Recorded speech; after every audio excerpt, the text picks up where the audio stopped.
Hi, my name is Greg Berman, and I would put cold leftover pizza in my immigrant jam.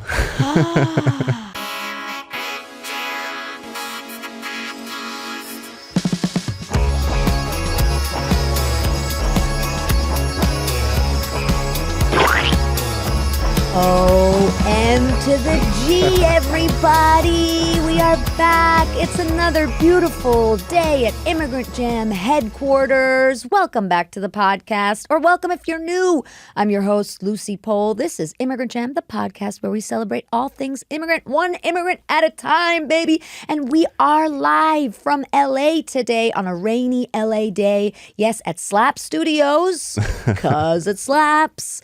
And it's been an amazing week here in LA. This is the final episode I'm recording here before I head back to New York City. And my guest today is a comedian, an actor, a man about town. We met in New York when he came to Immigrant Jam. Zhao Ying Summers was performing on the show. I've had her on the podcast. Greg is friends with Zhao Ying, was running around town with her, doing shows in New York. He came, he said hi, and that's how we met. And now we are going to talk to each other for the first time ever. Well, not for the first time ever, but for the first time ever, we'll really get to know each other. Please welcome to the podcast, Ukrainian American. Yes. Comedian, actor, man extraordinaire, Mr. Greg Berman. That's me. Hi. Hello. Hi. How do you say welcome in Oh, good question. Welcome, like представляю вас. But I speak Russian. Представляю вас. I speak Russian? Yeah, I speak Russian. I don't Okay. speak Ukrainian because I grew up in kind of a bigger city. And in Ukraine, if you're like from one of the bigger cities, frequently you'd also speak Russian and Ukrainian. Right. So tell us your story. You were born in Ukraine. Yes, I was technically born in the Soviet Union. I was born like right before it collapsed. I mean, I literally like right at the end got in there. In fact, my birth certificate is like handwritten on like whoops, oh my God, handwritten on like this. The mic is like, no. It knows. It knows. knows. These communists. It's like written on this like folded sheet, and on the front there's like a hammer and sickle and everything. Like it is the coolest thing in the world. Oh, that's wild. And so yeah, I was born there. I was born in Ukraine. I lived there until I was 7 years old, and then I moved to America in 1998 with my family as religious refugees seeking asylum in this country because there's a lot of anti-Semitism in Ukraine. Mm-hmm. Okay, so can you explain that a little bit for the people that don't know about all of that? I feel like a lot of people don't know about the anti-Semitism, and is there a story? Did something happen to your family as why they were like, okay, we have to leave now? It's like excuse me. The anti-Semitism wasn't, it was very de facto. Like it was just something that was always going to trail my family. We were doing fine. My dad had a job, my mom had a job, but they both knew that they weren't going to go anywhere in that job because they were Jewish, and that was a big part of it. And I think at that point, I think my dad had started to notice some of the things that have gotten Ukraine to where it is now, obviously. I don't know if you'd heard, there's a bit of a conflict there right now. Just a little bit. Just a tiny bit. I don't know if you've been following the news. But essentially, I think he kind of saw the writing on the wall and was like, we got to get out of here. And so in order to come to America as a refugee, there's a couple of ways to do it. But my dad's sister was already here. Mm-hmm. Here meaning? Minneapolis. Okay. She lived in Minnesota. So she had already moved out, and you can call over direct family members.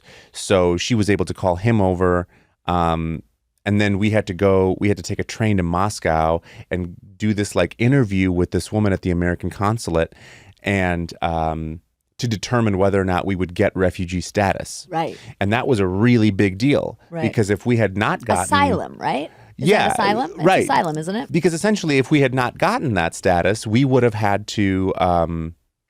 we would have had to come here and be sponsored by someone, which is a really intense financial obligation that my aunt couldn't have handled. Right. So that was like a really weird thing to like go to this interview and be like, okay, this determines whether or not we leave this country or not. Yeah. So your parents basically had to prove that they were being persecuted in a way. Yeah. And so how did they prove that? Do you know? It's so funny. I I was so young at the time. I mean, I was like 6, 7 years old at the time, and I remember my parents like talking before the interview, going like, "All right, what are we gonna say?" Right. You know, like Yeah. the thing is that they were persecuted, but they had to like, Dial it up. zhuzh it up a little bit, like, and so, and I mean, I say that now, I'm like, there's like a tiny part of me right now in this moment going like, oh, I hope they don't hear this and revoke our immigrant or like revoke our refugee status or something. Because you're a citizen, obviously, right? Yeah, we've been naturalized. But it's interesting how like you carry that with you. I only became a citizen not that long ago, and I always carry that in me, this like fear of deportation. What if they send us back? Or what if my parents get in trouble or something? Right. And I don't, I don't think they, it's not like they didn't like show up to that interview in like a neck brace in a wheelchair, like you would at like an injury trial or something like that. They just came with talking points. Again, I was 6, so I only kind of remember, what those talking points were, but it was just like, I remember every time we would come back to the U.S., if we'd like take a trip or something and we'd go through immigration, my dad would be like, don't say anything to the officer. Don't say this. Don't say that. Seriously, and though. then once I remember my sister, I was like 10 or something or 11. And I remember my sister said to the immigration officer, oh, has anybody ever told you look like Marlon Brando? And he was so flattered. He just like stamped everybody's passport without giving us a hard time. And my dad was like, great job. Like, good job. Do that Compliments. again. Yeah. It was so funny. But it's like that immigrant thing that you're so, and my dad would be so scared every single time we'd go through immigration. Although we did nothing like illegal at all. We were legal. But he'd be so afraid every single time. So, that's a big part of it, honestly. Yeah, when I don't know if you remember, was it 2014 when Ukraine was going through that election and then like the president got like poisoned or something. There was like a big thing that happened in 2014. It was like, I think they were real close to a civil war if they didn't actually have one. But at that time, I was already doing stand-up, and there were some podcasts who were like, hey, you should come on our podcast and talk about some of this conflict. And I remember I told my parents at the time that I was like, yeah, I think I'm going to this podcast to talk about Ukraine. And they forbade me to do it. Oh my God. They said, you can't do that. And I was like, why? What are we worried about? And they're like, you don't know who's going to listen to that. And maybe they'll target you. And your dad was like, I poisoned the president. Yeah, exactly. I mean, I guess I don't really know what my dad was up to. Although, wait, I've got a great story about that too. Because my dad worked in Ukraine. He worked as like a assistant manager at this restaurant. Okay. But every now and then he would take these like long trips to Turkey. And I never really knew for what. And like 2 years ago, I asked my mom, I was like, I remember Dad would take these long trips to like the Middle East or something. What was that all about? And my mom just kind of paused and went, look. And I was like, whoa, what's happening here? And she was like, well, your dad worked for this woman who was very rich. She was the owner of the restaurant. And she was like, and without telling you too much, I'll tell you this. No one gets rich in Ukraine without doing something illegal. And I was like, okay. What and was so it? So I was like, okay, so tell me more. She's like, well, I can't tell you too much, but he was like driving like leather jackets or something or fur coats between these two countries. And now I'm thinking like my dad was like involved with some smuggling shit. Yes, absolutely. And that makes me think, because there was another situation that happened. I remember we were at my aunt's town and we were walking through, and my dad's like a big dude. I mean, I'm a big dude. And he was wearing this like leather jacket. And I remember we were in this market and I saw this, and there's this woman sitting on the ground. She was selling candy. And I looked at her, I was like, oh, Dad, can I have some of this candy? And my dad goes, sure. And we just walked over to her and she immediately was like, take all of it. Please don't hurt me. Take all of it. Oh, no. Your dad was in the mafia. I don't know what he Your did. dad was in the Ukrainian mafia. I'm not sure what he was involved in. I don't know anything. I won't. Allegedly, that's Every possible. time we walked into a market, all the people just gave us everything and ran, and we're like, please, please, no. And I was this big dude, and he had a couple of guns, and Yeah, it's no big deal. Oh my God, But that's hilarious. It was, so I have no idea what my dad was involved in. At least you have a good leather jacket hook up. Is that where your leather jacket is from? Hell You yeah, were wearing no. a leather jacket when you came in. I was. I took it off because I didn't want them to see it on the podcast. They're like, he has the jacket. He lives in Los Angeles. We go there tomorrow. We take his jacket. Wow. So your mom admitted it. Kind of. I mean, I think maybe like she didn't say enough for me to know anything in particular, but she said just enough to inspire my imagination where now I'm sitting here going like, my dad was badass, man. That reminds me when I was like probably like 9 or something. I remember my sister telling me about her friend's boyfriend who buys her all this stuff and has all this money. And I was like, where did he get all this money? And I'll never forget this. My sister looked at me and she goes, Lucie, you never ask a man where he gets his money. And I was like 9 and I was like, oh my God, okay, I'll never ask. And I think it like stuck with me until I was like 15 or something. I was like, never ask a man where he gets his money. I do love though that at 15 you were like, I'm doing it. I'm going to ask a man where he got his money. Excuse me, sir. Where did you get the money for this coffee? I have a job, you weirdo. Why aren't you in school? Good point. You spent all of those years building up courage. One day, I will look a man in the eye and ask him, where did you get this cash? So wait, you grew up speaking Russian at home? Do you still speak Russian with your parents? I still speak Russian with my parents, yeah. Okay. It's actually, it's hard. It's getting harder. I talk about this in my stand-up. Like, my mom did my mom did a great job of learning English when she came to America. So she's great. And she works at a daycare. And so she's constantly communicating with Americans and speaking English, whatever. And she watches American TV and reads American books, all of that stuff.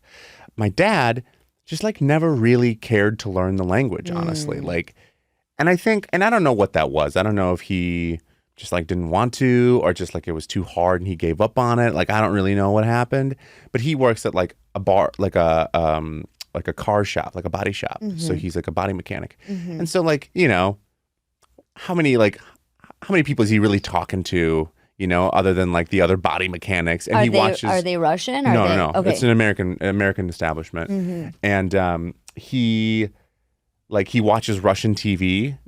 So he just doesn't have that much exposure to it. And he like understands everything. Right. But he functionally can't really read or write in English. And he speaks he can read.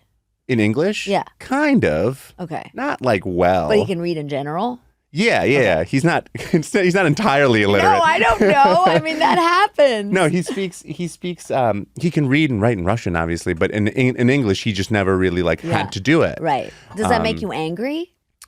Well, a little bit, because now I don't speak Russian that well. I mean, I only learned Russian to like a first grade level, you know?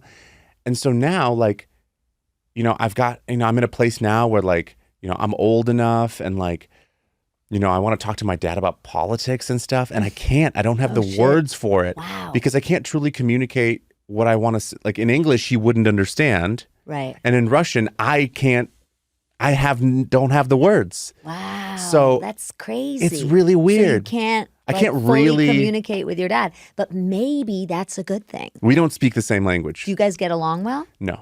Well, okay. I said that too quickly. Yeah, I know.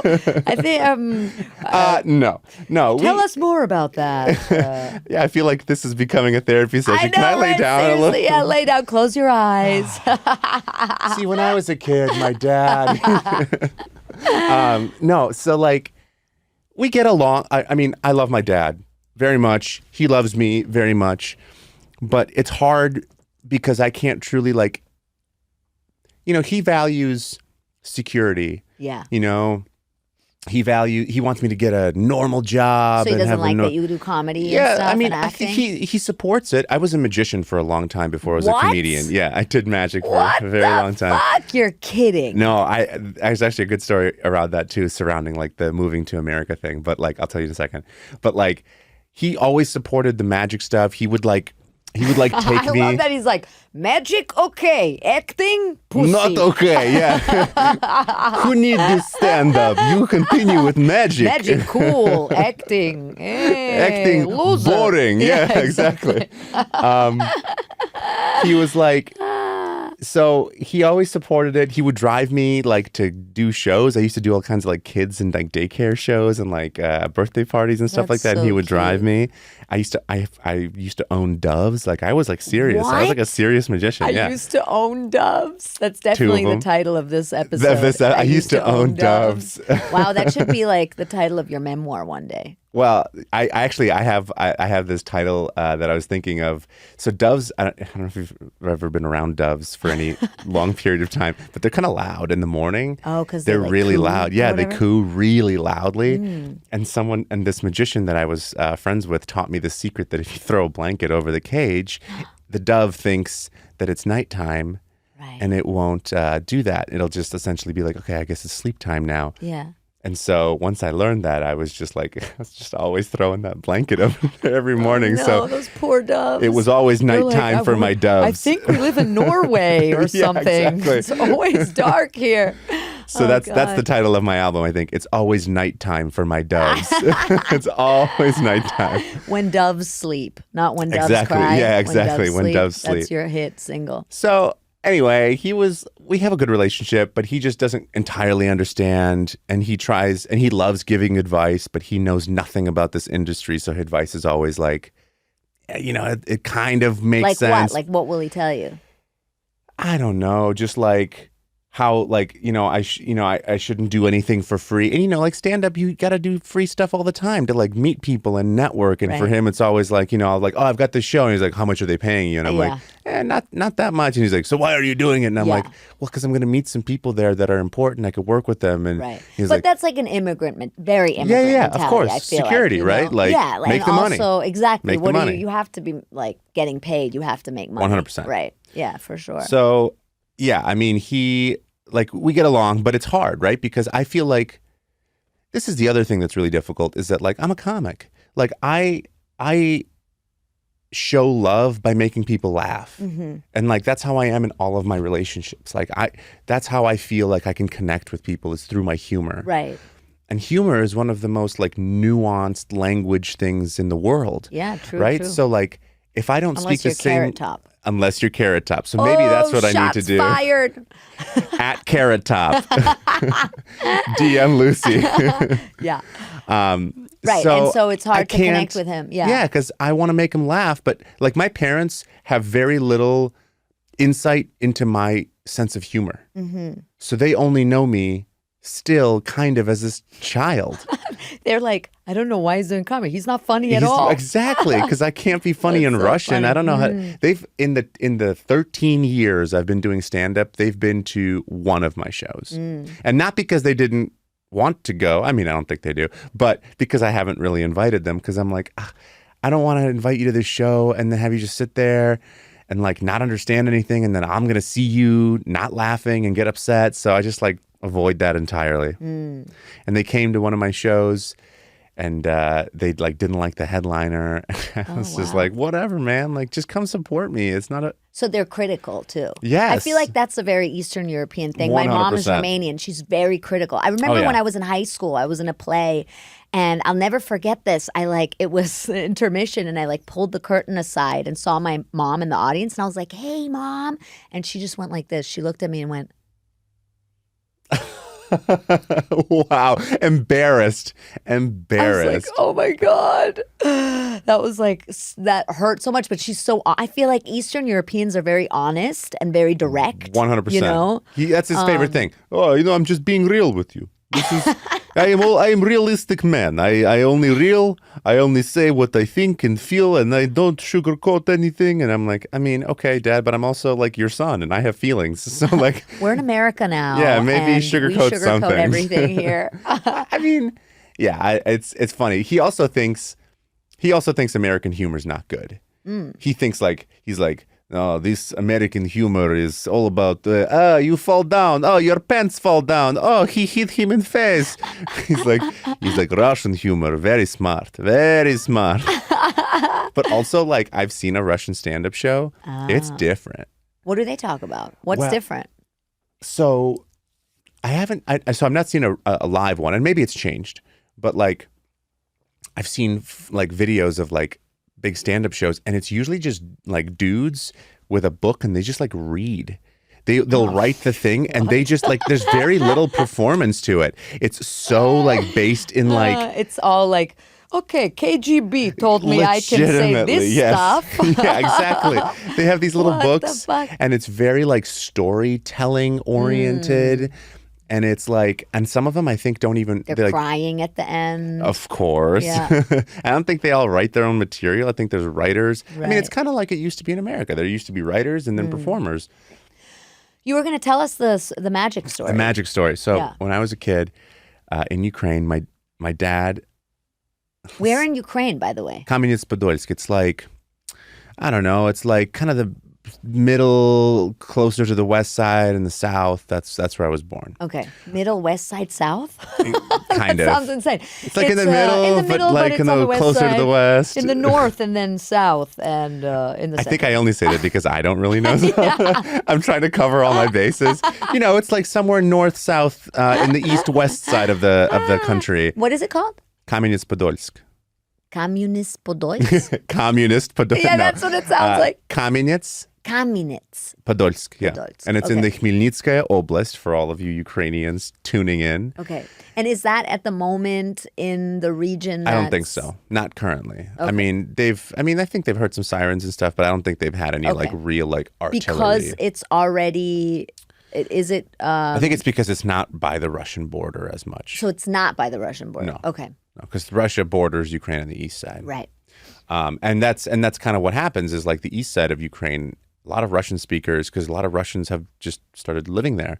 And on the western side, it's a lot more like Ukrainian. You know, if you speak Russian on the west side of Ukraine, they like might not even. But you grew up speaking Russian. Though, Yeah. I mean, and do your parents identify as you like say they're Russian or from Ukraine? No, my dad doesn't identify as Ukrainian anymore. He identifies as Soviet. Oh, I don't think he likes Ukraine very much. Okay. You know, and that's been kind of a weird thing too, as far as like, you know, when this conflict kind of emerged, you know, people have been like, what are your thoughts on it? And I'm like, look, man, I mean, my family like pieced out of Ukraine, you know, Right. like we're not cool. Like Ukraine and I don't talk. I deleted right. Ukraine's number. I unfollowed Ukraine on Instagram. Look, I mean, no one deserves war. I'm not like pro-war. I think Putin's Right. an asshole and I think all of this is real stupid. Yeah. But like for us, Ukraine wasn't that great. So mixed feelings, a lot of complexity there. Yeah. But we were living, when we were still there in Ukraine, I'm just going to adjust this, is getting low, I think.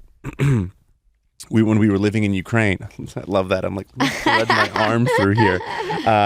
So when we were living there, my dad somehow acquired a VCR player, which was big deal. Of course. Big deal.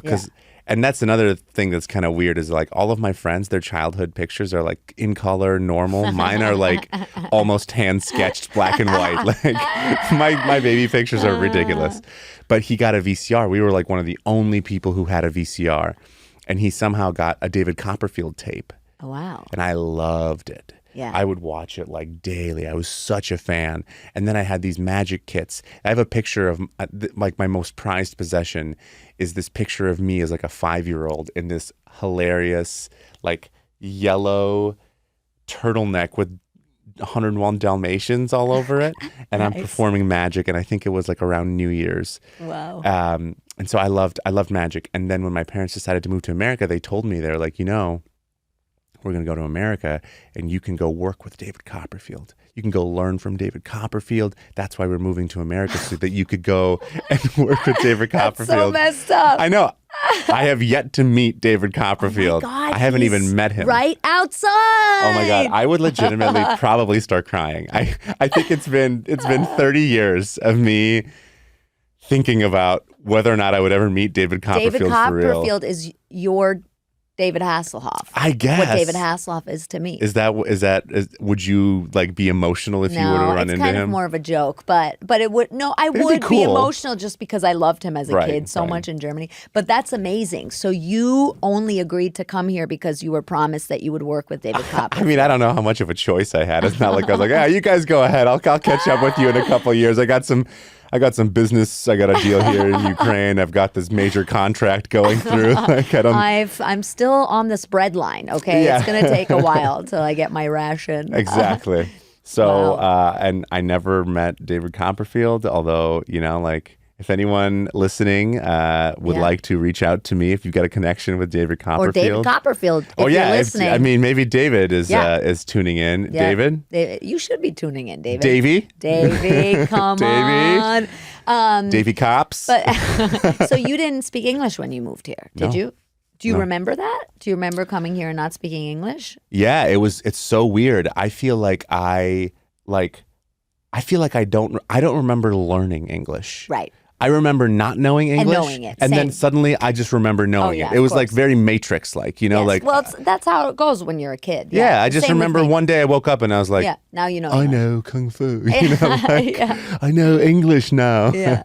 And I was the first to learn it, so I was the most fluent English speaker in my house for years. Right. So you were translating Everything. I would Yeah. translate tax documents as like an 8-year-old. Right, I of was course. going with my grandmother because my grandma came with us too, and she lived with us. So I was going with my grandma to all of her like doctor's appointments, Right. and sitting there like translating like medical things to Right. her. Yeah. Yeah, and like I mean, I still kind of do that. Like I still every time. I mean, I've been living in Los Angeles for about 7 years. Every time I go back to Minneapolis to go visit my mom and dad, I show up and they have like a laundry list of things I need to take care of. Okay, Greg, we need you to call the phone company. They not been sending correct amounts. We need you to fix computer. Very important. Like But does that piss you off? I had a Kind moment of. recently because my dad also didn't learn English. He doesn't work here though. Right. He's a writer and stuff and an actor, and he only works in the German-speaking countries. But he doesn't really speak English. And then the other day we were talking, and he like didn't know where Wyoming was.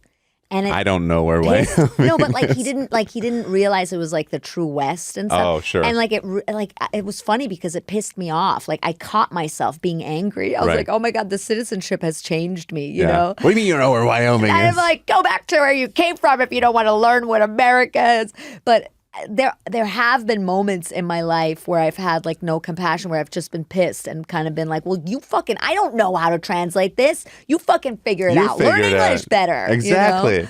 So Well, my mom will do that over the phone. She's like, she'll explain this like really complex computer issue that she's encountering. And then she's like, do you know how to fix that? And I'm like, ha.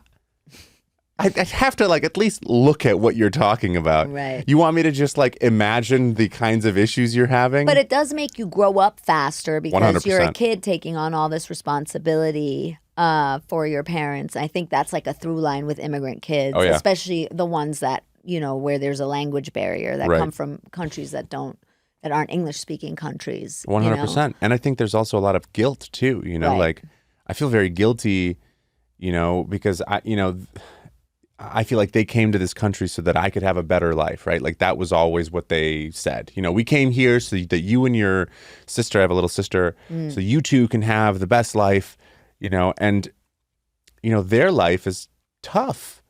Like my dad is 60, a little bit over 60, and still works at a car shop. Like that's not easy. Right. And he doesn't have all kinds of choices. Like if he wanted to move to a different job, he doesn't, because of his language, he can't really do a lot of other jobs that are not as physical. Right. And my mom, not so much, but still, like they're, they don't have a lot of friends, and so it's just Are their like, friends mostly immigrants? yeah, 100%. Right. And it's usually like families, right? Because like we're kind of friends with like other immigrant families that we kind of came up, because when we got to America, we lived in this subsidized housing that was specifically made for like refugees and whatever. It was in St. Paul, Minnesota, and we lived there for about a year. And there was a lot of other Russian immigrant families there, so we became friends with them. They were kind of like our class, because like that year, this is the group of people that came through that area. And so I feel guilty all the time because I'm out here living my best life. having a great time, making good money. Like I luckily went to college. I got 2 degrees. Like I'm doing all the things, and it feels like I did it on the backs of their effort. Of course. And I want so bad to like make their life as comfortable as mine is. Right. But I don't know how to do that. And, and they're immigrant parents. They're not going to take money from me or anything like that. Like, that would be the last thing they'd ever do. And so I just and so whenever like they're not happy with something I do for work or whatever, I feel bad because I'm like, they came out to this country for me to do what? For me to go and tell dick jokes on stage, Right. Yeah. So what did you get your degrees in? I have a degree in marketing and another one in management information systems. And did you do that for them? Yeah. Okay. I would have totally gone to art school and like performance college or something. But you know what? I don't regret it. They were like, Greg, you should get like a, get real degree, something you can actually use. And so I got a business degree because I figured, well, like, that's kind of, you can use that for anything. And now, hindsight, I probably would have done the same thing. Like, did I like college? Not really. I wasn't a big fan of my classes. They were super boring and really hard. A frat boy? I was in a fraternity, a Jewish fraternity, actually. A Jewish fraternity? Yeah, Sigma Alpha Mu. Let's go. Sigma Alpha. We complain all day and eat bagels. I don't know. I was in the cool one, though. There were two Jewish fraternities on our campus. The AE Pies were... Eggy pies? AE Pie. Oh. So lame. You said eggy pies. Eggy pies. You know what? I kind of regret not having invented that back then, so I could have called them all eggy pies. Yeah, they would have like latke bakes, and I'm like, you guys, like, no sorority girl is gonna come over for a latke bake. Wait, I'm sorry. So did you have like keg parties, or the Jews didn't do that? Yeah. No, we just happened to be. We are a historically Jewish fraternity, but we had non-Jews as well. We were just like any other fraternity. We just happened to have more Jews than other houses. It's like, at our school, there were a couple fraternities that had like more business students. There were some fraternities that had like more like engineering students. It was just kind of like people gravitate towards certain things. Right. Yeah. So I joined the Jewish Well, you've fraternity. just disproved my theory that immigrant kids, when they go to college, don't really do the fraternity thing because they feel too guilty for like drinking and doing keg stands. Oh, hell no. I was all down. The hardest thing was explaining to my parents what a fraternity was. Right. Because they had no idea. So I came home and I was like, Mom, Dad, I'd like to join a fraternity. And they're like, what is this fraternity? And I was like, well, it's just like, it's a bunch of men living together, and we're brothers, and it's like a very special bond. And they're like, "You're gay, Greg. Are you gay? You can tell us if you're gay." Yeah. And I was like, "Well, I don't know. That's what I'm trying to find out. That's why I'm joining the fraternity. I'm testing the waters. I'm not sure." That's hilarious. Would they have been okay with that? Me being gay? Yeah. I'm not sure. I don't think so. I don't think they would have liked that. And I think they just wouldn't have known how to handle it. I don't think they would have been like, I don't know. I don't think I would have been like excommunicated from my family, but I feel like they would have really struggled with it. I think my dad would have been like, okay, let's fix this. He's probably the kind of person who thinks that like, we can fix this. You just haven't found the right hilarious. Girl. Oh, God. I know. But you don't look necessarily like an immigrant, right? You kind of look very American. You look American, yeah. So you're, I guess, American passing, as they say. So has that been a thing in your life? Because growing up cross-culturally, definitely, it's different, right? Like you grow up with these two perspectives, this like two-track life, basically. And I guess for you, people don't expect that when they meet you. You sound American, you look American, you kind of look all American in a way. I guess if you know you're Ukrainian, then it kind of is like, oh, I can see it now, the Eastern European. Yeah, the Slavic part of it all. But so has that been a thing that you've had to like explain to people, no, I'm not like you, or like I'm different? Do you know what I mean? Oh, yeah. I mean, I think the place where that manifests itself the most is my pop culture knowledge. Because like, I don't know dick about American culture before like 1998. Right. I mean, I came to America in 98. I didn't really like learn English till like 2000. So for me, like American pop culture like starts with Britney Spears and Backstreet Boys. That's where I like turned on. And so, like my parents didn't show me like cool music like Prince and like Van Halen and Aerosmith and any of that stuff. And I haven't seen a lot of movies that everyone's like, oh my God. So, and I feel like when you have an accent, people kind of expect that from Right, you. exactly, yeah. But when you are like me, and I'm so just incognito immigrant, Right.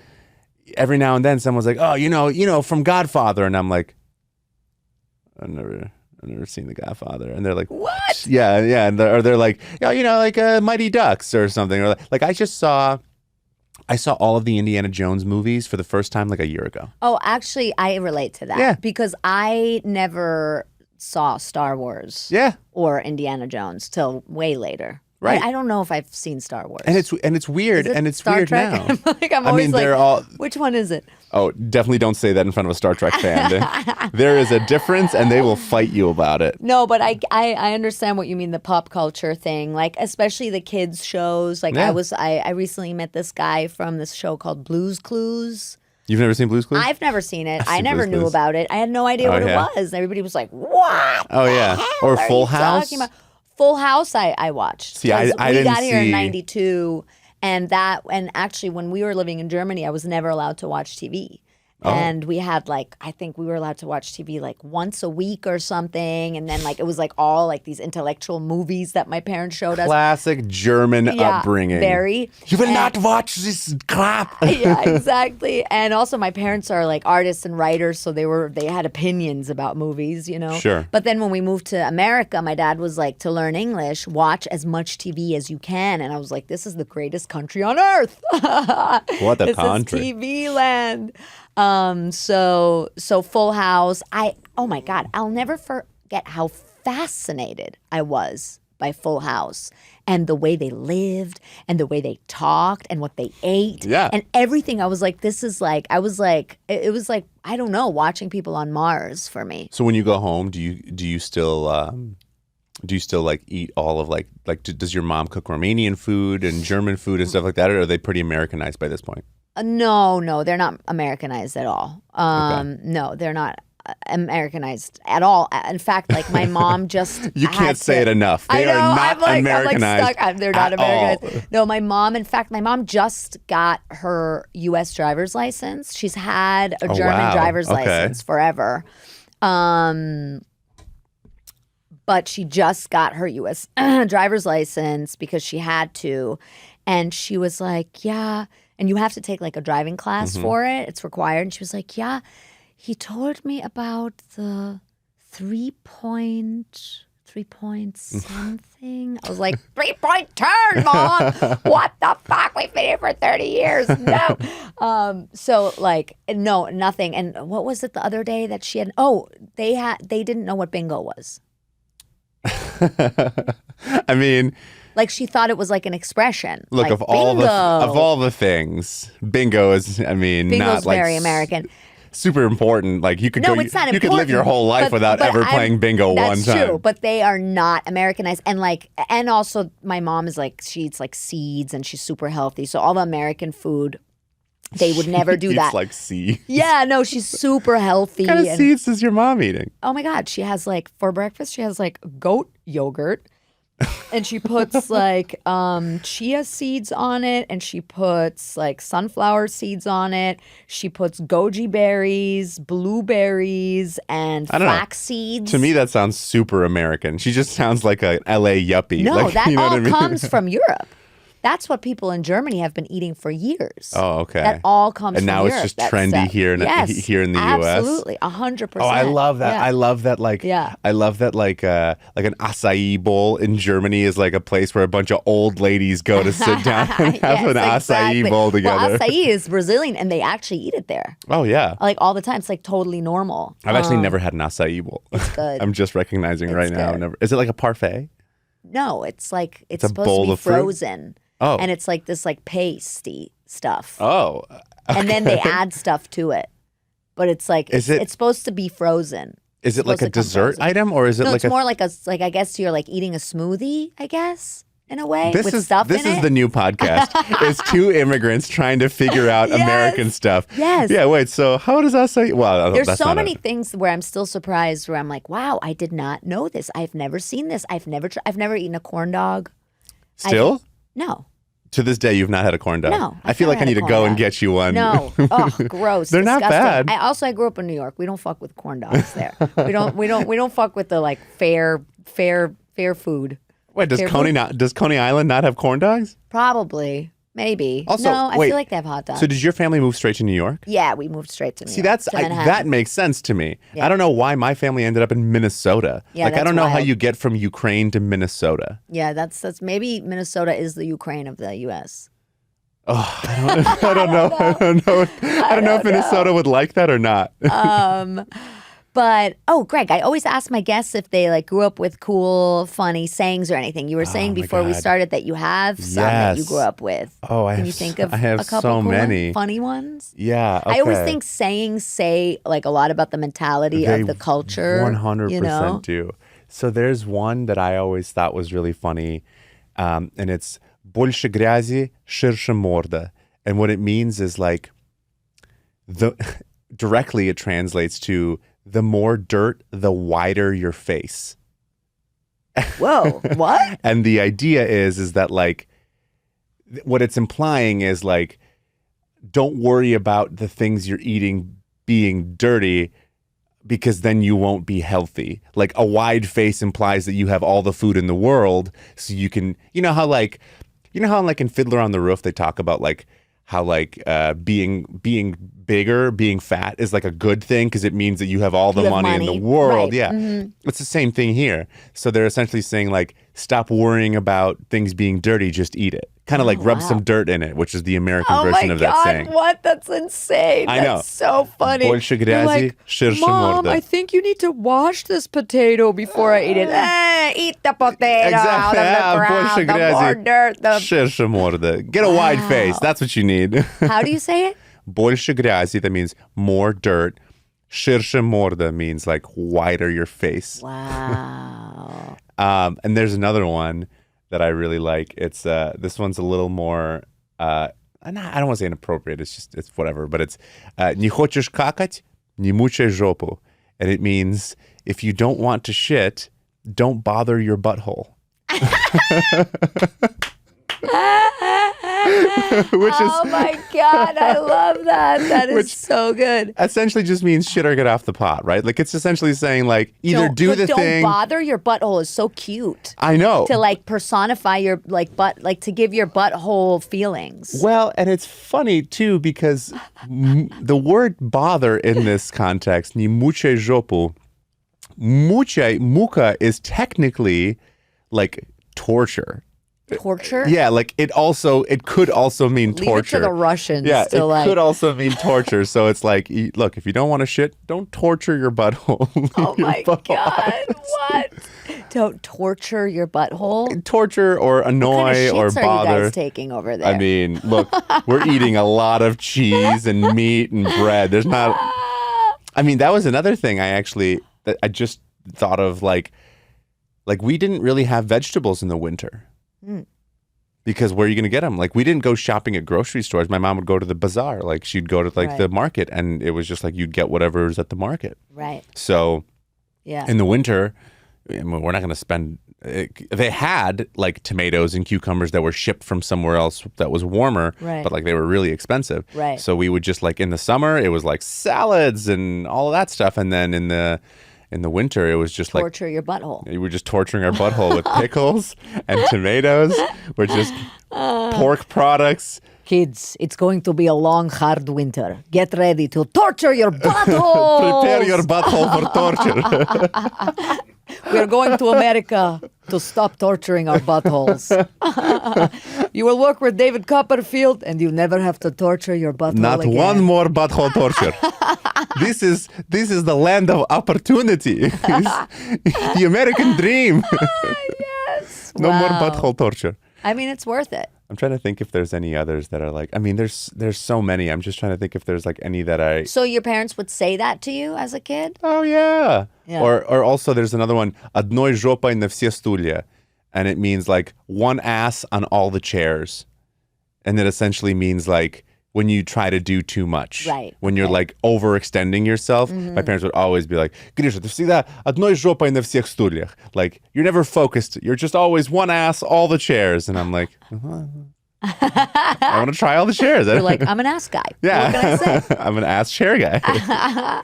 Wow, that's wild. Wait, what's a wild one for you? I feel like Romanian sayings have got to be pretty fucking I don't cool. know. I don't actually speak Romanian. German. But German sayings. I can hear that. When you said German, I could hear like the little German. I could hear like the tiny little accent in there. Oh God, there's a lot of weird German sayings. Well, I was talking about this one recently. Wer beim Essen singt, kriegt ein Mann, der stinkt und trinkt. If you sing at the dinner table, you'll marry a man who stinks and drinks. How fucked up is that? That's like, you must not have joy. You will not sing. That's what it is. It's up. essentially saying don't be too happy or else life will throw you a curveball. It's not really like a proverb. It's more like behave at the dinner table. Oh, it's like okay. to get like kids, I guess, and I guess female kids to I love it. I'm taking it as wisdom. Wer beim Essen singt, kriegt ein Mann, der stinkt und trinkt. We had a lot of superstitions Or too. eigener Herd ist Goldes wert. Your own stove is worth gold. So like have your own stuff. Okay. I feel like that's like very German. Yeah. Yeah. I feel like was that Family Guy who did that really great bit about like German bedtime stories like there once was a boy who cut off his thumbs. Yeah, exactly. Now he has no thumbs. Well, one of the like most famous German kid stories is der Struwwelpeter, which is like this terrifying looking like root person that like comes and fucking terrifies kids, and that's like a German kids, like one of the most famous German kid stories. Is it meant to keep kids in line and Yes, disciplined? yes, absolutely. Yeah, I think it's also the basis for The Last of Us. Which I He haven't looks like seen. a fungus person, that guy. Oh wow, okay. Yeah. Were you guys? Let me ask you this, because this is something I've always wondered. Like my family's pretty superstitious, like really superstitious. Was that something for My mom's side. So the Romanian side of the family, yes, or at least my mom. My Romanian grandma, no, because she was a scientist. And I feel like scientists don't really, fuck with superstition like that. But my mom is superstitious. Like we are never allowed to have a red car. We were never allowed to have a red car. Can you whistle inside the house? That was a thing for us. Yes, but not we on couldn't do that. stage. Oh, You can't whistle on stage. That's bad luck. Oh, but you can whistle in your house? Yes. You can whistle in the house. Oh, see, you no whistling in the house or else you won't have money. That was the Oh, no superstition. putting bags on the floor or you won't have money. Yeah. Oh no. Yeah. The money falls out. That's why. Oh. And my mom's very superstitious. Love that. Yeah. I wonder if that I wonder what the what a sociology professor would say about that. Like, why is it that people from Europe tend to be superstitious? And I wonder if it has something to do with like a lack of control. But like Mexicans, South Americans, Central Americans are so superstitious. So maybe I feel like Asians are superstitious. Interesting. I think that it has to It's do. just a cultural thing. Yeah, just I every think culture has their own the version of stories it. they tell. Yeah, I think almost every culture. I feel like Germans aren't as superstitious. Like the northern cultures are like less. But they're I like think- more pragmatic. I think it's because of money, honestly. I Maybe. think it's a socioeconomic thing.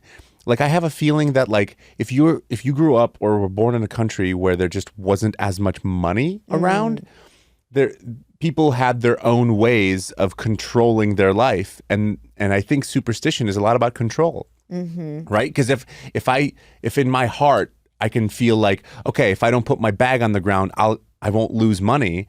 That's something I can like live by. That's like the one little thing that I can control in my life, and hopefully that will yield good results. Yeah, maybe. I think also though that it's a lot about like it's like religion, right? It's like finding You grew a up with way to it. make sense of things and to put like a story to something, or to maybe you're right about control, to kind of think, how can I prevent this, or also making sense of kind of the magical things that do happen in our lives, that are where it's like, whoa, Are you superstitious? This is weird. I'm so superstitious. Same. I once swallowed a pebble because I was so superstitious. That's a true story. I made a pact with a pebble. I made a pact. Yeah, well, I mean, you can't just you don't just get to say. I was like, how old was I? I think I was like 14. And I saw this pebble and I made a pact with it. And I was like, I have to swallow this pebble. Otherwise, I will never get anything in my life that I want. And I swallowed the pebble. Lucie, that's not superstition. That's just mental health issues. I feel like. Well, some people would argue. But like hats on beds. Oh my God. No hats on yes. beds. No, I'm very no hats serious at the about dinner that. table or even in the house. Yep. No, I can do hats in the house. You can do hats in the house. No hats on the bed. I love that there's variations of all of Yeah. this too. Hats in the house is fine. Hats at the dinner table is fine. Hats on the bed, I freak out. I have a freak out. And my boyfriend would do that a lot. And I would like really freak out. Yeah. You can't do that. I feel like looking into broken mirrors. Yes, is the looking thing. into broken mirrors, Can't do crossing over when you salute, when you cheers. Yes, or another one for us was we couldn't hand someone something across a doorway. Oh, you have to either step out and give it to them or have them step in. And also, you can't give people a weapon as a gift. Specifically a knife. I think that's safe. That's just safety. That's just safety. That's just safety. But I mean, like giving a knife to someone. Like my dad once, like our neighbor gave him a knife, and my dad forced him to take $1 from him, so that he's like, well, now I bought it from you. Now it's not a gift. Oh my God, I love that. Okay, so we are getting to the end of this, unfortunately. Greg, this was so fun. I could talk to you for hours. I know. The only thing So we have big. left to do is play a little game I call the poll questionnaire. Ooh, I'm in. Ready All for right, it? here we go. All right. I love games. Greg Berman, Can I it's win? not really a game. Oh, no. Greg Berman, if you were president of the United States of America, what American food would you ban? Black licorice, anything. What? That's not American food. What is it? I love licorice. What the fuck? I'm getting personally offended. No, I'm kidding. Wait, is black licorice not American? No, licorice is not from America. I Is feel it like licorice Australian? is from, I mean, okay, what is American? Let's really talk about Corn that dogs. for a okay. I don't know. I could ban corn dogs. Cheetos. I don't need them. I love Doritos. Cheetos. I love Doritos. I think I'm so not picky. I just hate black licorice. I hate fennel seeds. Oh, I hate fennel seeds too, weirdly. I love licorice, hate fennel seeds. Do you like black licorice? I love black licorice. Why? Oh my God, it's so good. We eat it in Germany too, but fennel throw up seeds just ruin thinking about it. everything. I agree. Yeah, and but fennel I think, in general ruins everything. doesn't fennel have a similar taste It's profile? like the anise is what Yeah. you're talking about, maybe. No but anus for me. I don't want any anus in my life. Greg does not want any anus in his life, okay? Get it straight, people. Look, if you don't want to shit, don't bother your anus. Woo! Call back. Call back. Okay, you would ban black licorice. Fuck it. You're racist. No need. That's how we You're right. found Why am I out. bringing race into this? You're okay with red licorice? Yeah, look, white is right. Oh my God. Please do not take that out of context. That's going to be the clip for That's this gonna be episode. yeah. Or it's called white is right. Yeah, right, exactly. No, I love black licorice. Or I'm sorry, I love red licorice. I love candy. I'll eat any candy except black licorice. Because you always got it for free from the terrified old women that your dad Because my was... mafia dad was getting me all that free candy. Okay, Greg, if you had to deport one American person, who would you deport? Donald Trump, easy. Really? Really? But isn't he already kind of over? Yeah, but I want him to know that he's not welcome here. Okay, all right. You wanna Mitch get rid of him? McConnell too. Yeah, Mitch He just McConnell. fell and hit his head. Did you hear? He has I a did hear. concussion. I was thinking, how funny would it be if he was one of those people that wake up and like suddenly speak in a Jamaican accent? Oh my God, I would It love would be that. so funny if I Mitch would love McConnell that. woke up and his fucking ass had a Jamaican I accent. legitimately read that story about him falling down. Yeah. I read the headline and I told myself I wouldn't read the rest of the story because I didn't want to be happy about it. Like I knew that my karma would kick in. So I'm like, I don't want to be happy about this man's misfortune. Right. That being said, We're we're a little happy that this motherfucker hit his head. get him the fuck out of America. That being said, DeSantis, let's get him out. Get him out. All kinds of folks. So really, maybe I would just deport the entirety of the Republican Party. Okay. We don't need him. All right. Interesting. See, and that's why we need to stop the Russians from infiltrating American politics. No, I'm kidding. Okay. If you could add one amendment to the U.S. Constitution, what would you add? I would add. Oh, that's tough.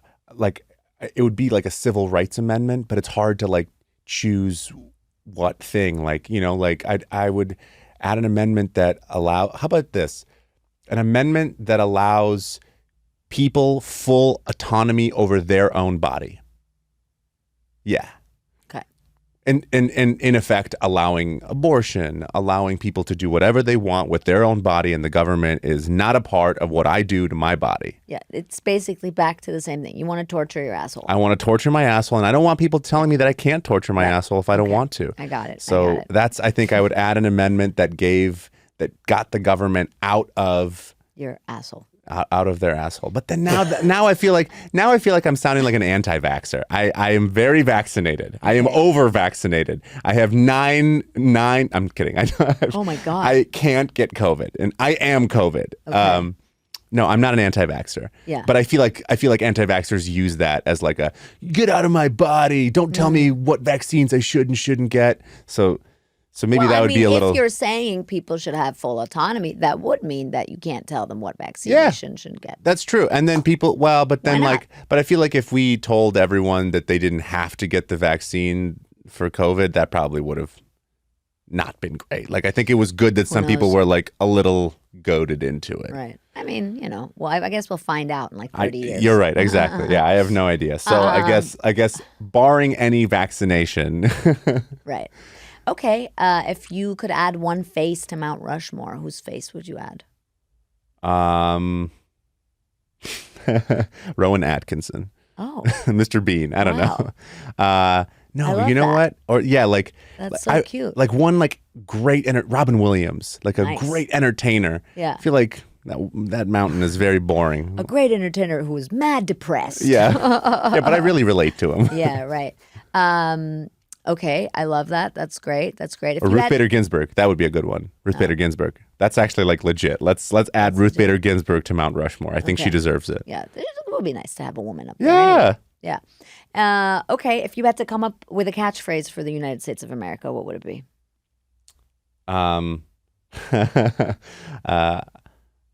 America, we look good, right?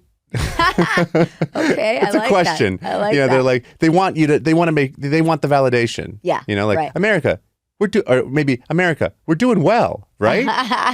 That's my catchphrase for America. Love we're doing well, right? Yeah. What's the most Ukrainian thing you've ever done?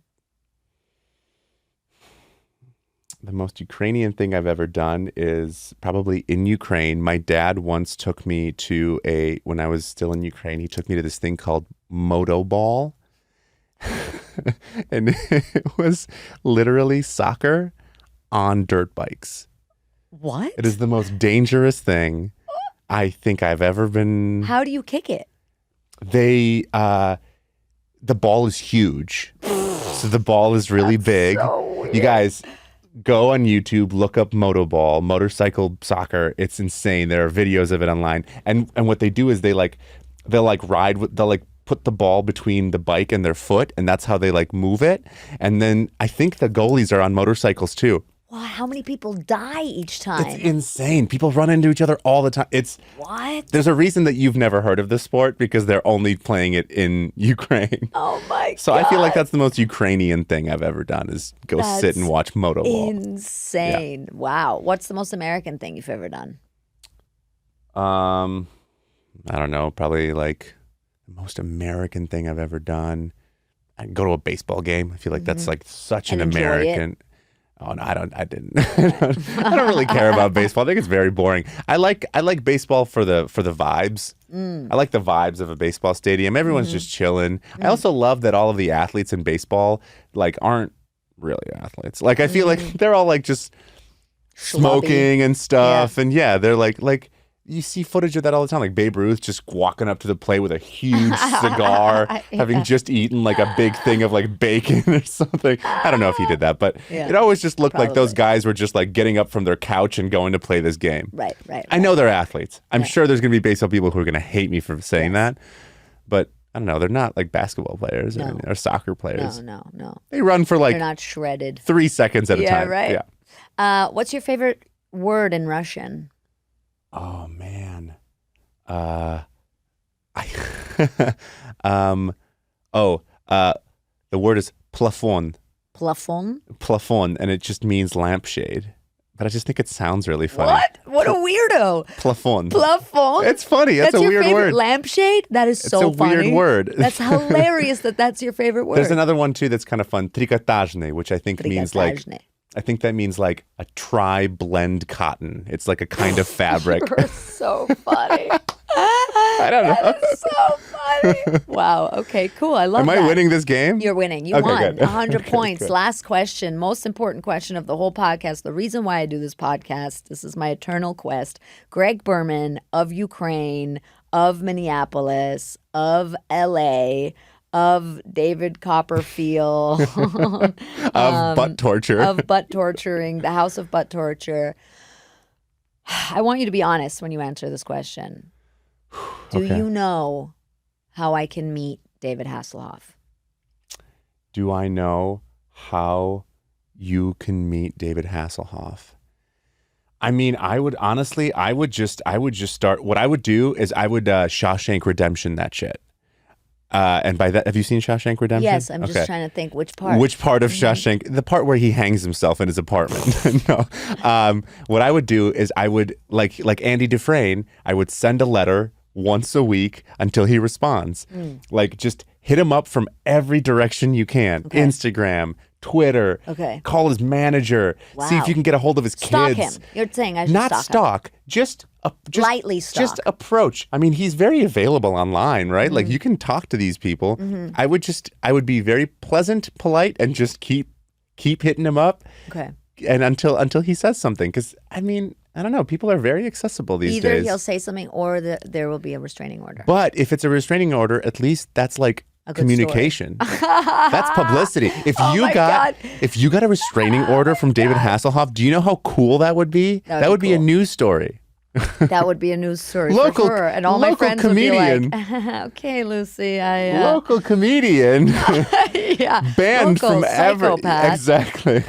All right. Well, Greg, where can people find you online and what's going on? Sure. They can find me on gregberman.com. That's my website. My Instagram and TikTok are @BermanComedy. I have a podcast as well that I actually haven't released any new episodes in a while, but I'm planning on getting back to it. It's called Greg's Guided Meditation. Nice. And I do these like comedy guided meditations. I've got like 40 some episodes out. Very nice. Check them out. They're super fun. And yeah, All right. Well, check out Greg. Follow him.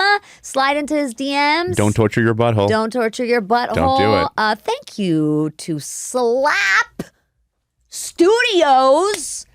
It slaps, baby. That's right. If you're in LA and you need to record something, what are you waiting for? Come to Slap Studio. What the fuck is wrong with you? Follow them. Slide into their DMs. Send them a picture of you being happy slapping something. Yeah, I don't know. yeah, Don't yeah, do yeah. that. Thank you so much to Bree and Rick. And also a little birdie called Anjali who hooked this up for us. Greg, thank you for being here. Thank you, Gio, Craig, Douchebag Steve, everybody for listening. We love you. Thanks for listening. Goodbye.